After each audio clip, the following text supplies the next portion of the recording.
حضرت کا نا نفلی روزہ تھا. ہندو عورت نا وہ برتن میں پکوڑے لے کے آ گئی اور ادباً عرض کر دی حضور یہ میں نے بچوں کے لیے بنائے ہیں, اتنی دیر نہیں بچوں کو دوں گی جتنی دیر پہلے آپ نہیں تناول کریں گے. آپ اللہ کے ولی ہیں, آپ کی برکت پکوڑوں میں آ جائے گی, پھر میں اپنے بچوں کو بھی دوں گا. آپ نے ایک پکوڑا اٹھایا, بسم اللہ الرحمن الرحیم پڑھ کے کھا لیا.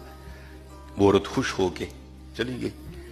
اب وہ مرید جس نے حضرت کو سحری کروائی تھی وہ عرض کرتا ہے حضور شاید جناب کو یاد نہیں رہا, آپ کا تو روزہ تھا.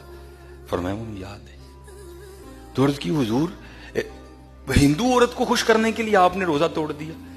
آپ نے فرمایا انشاءاللہ بفضلہ تعالی کل میں اس روزے کی قضا کر لوں گا, لیکن اگر دل ٹوٹ جاتا تو اس کی قضا کیسے ہوتی. ہائے